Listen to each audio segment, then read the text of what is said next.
We're at Gallery TPW on Ossington Street. We're here to show Jaret Belliveau called Dominion Street.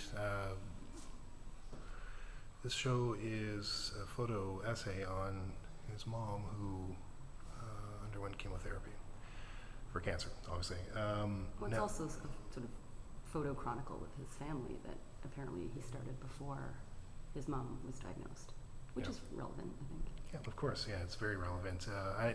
It's relevant to me. I went through chemotherapy, chemo. It's one of the side effects is you can't say it properly for the rest of your life. Chemotherapy some years ago. And the type of art that is so personal, it can go beyond, you can't approach it with an aesthetic critique or a formal critique, even a social justice critique. Sometimes it's so personal, it goes beyond that. Now this one is very accessible, and it's very linear, as the curator was just telling us. So it's very easy to sort of pick up on the sensibility and where he's going with it. So we'll just scan a little bit through this, and I can tell you that going through that process is very dramatically impacts your family and friends around you, and you can see this being emphasized with his photos here. I believe he's from New Brunswick. Yeah, it looks from Moncton. Moncton, okay, yeah. I mean, I've driven by there about 5,000 times because, man, I've been everywhere. And this definitely looks like that part of the country. Fine, cod-sucking folk. Looks like he may have been everywhere as well. Yeah. Big rig. Yeah, because Margie's got the cargo and Reggie's got the rig, so to speak.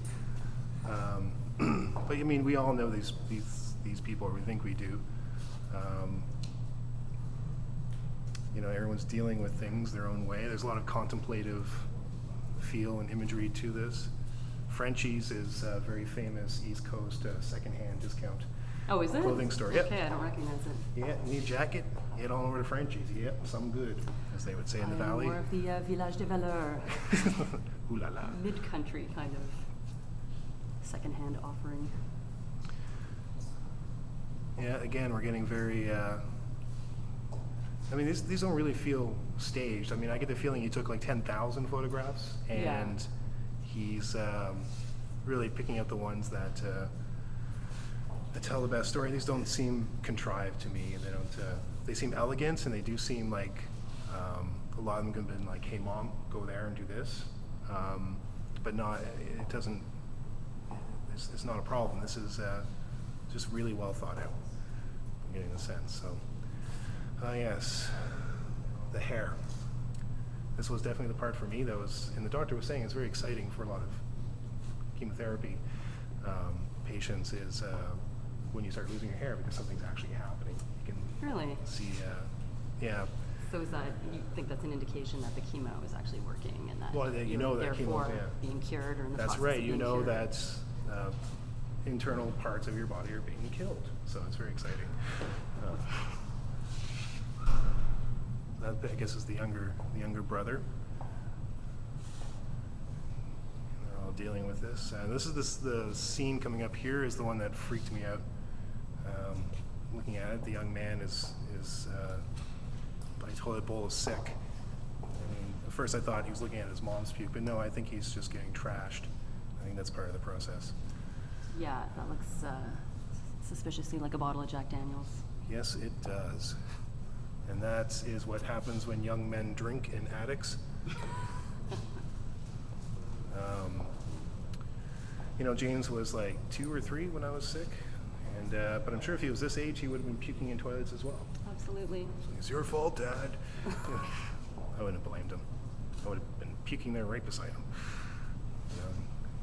They're both dealing with the ramifications of. This is a particularly interesting shot. I mean, I imagine that's Jaret's father and the brother whose name I can't remember their father, and they're both sort of looking distraught. Yeah. In the same space, but not really. Yeah. Connecting. It's a particular kind of bravery to spend so much time documenting your family and something so poignant. I mean, I was complaining to you before about people who use the family photos just for the sake of family photos for an exhibit. This is something else entirely. And there we are. We know exactly what's going on. The father figure, he's just always in the background there, thinking, talking, moving. I guess some people do, keep doing stuff. There he is. There's nothing he can do. It's strange to me, not having had an experience like you, to be watching this story unfold, this extremely intimate story. Like, I'm almost at a loss for words. Yeah. Do you feel uncomfortable at all looking at this? I feel moderately verklempt. Like, it's hard not to try to imagine pain, and the pictures are very emotive. And I don't know these people, I don't know this family, but this chronicle of this sort of woman's, this mother's, this family member's sickness is just kind of overwhelming to me right now. Yeah. And it's just... It's the frailness, It's just the absolute frailness. I didn't know what happened when I first started looking at this. I guess I do now. And I'm not sure if, this looks obviously like her grave, and then I imagine that's when the brothers decide to take the trip. The trip is after she dies, I think, in order to commemorate maybe her life. I'm not entirely sure why they take the trip. Yeah, this has been reported CBC and around. And in the Walrus, I think. Yeah, in the Walrus, that's right. And I guess they're starting a trip. He's, so this what kind of freaking me out is his brother here is looking older and bigger, as this goes on. Yeah, it's not clear exactly what the time frame is within which all of these events are unfolding. It's a gorgeous photograph. Yeah, he still doesn't look happy though, does he? No.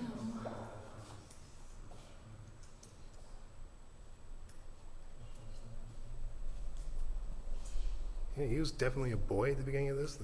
This dude's looking more like a dude now. We're going from snow to summer. Pretty variant landscapes going on. He also seems like a somewhat reluctant subject. He's often got his hair in front of his face. He's never really, or he's often not looking at the camera directly. He's obviously agreed to be part of this art project with his brothers, but he just doesn't always seem to want to be this central subject.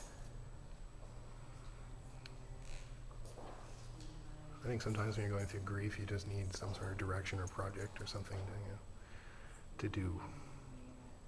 And hanging out with goofy friends and unfurnished spaces is part of that, probably. Headless statues. Okay, that one's, I think, has a sense of humor to it. And that's which means I trust this guy so far. Documenting the emptiness. Oh, that's, yeah. I guess this is on until March 6, 2010. Gallery TPW on Ossington Street, right near Queen. And I have to stop this because YouTube won't let more than 10 minutes of video be uploaded at a time. I guess that's the actual bed sheet. Mary Elizabeth McRae Belliveau, for your addict to be opened when you turn 60 or any time thereafter. Kathleen. Usually we don't go through an entire show with a video review, but I can't help it. This is the song that never ends. It just goes on and on, my friend.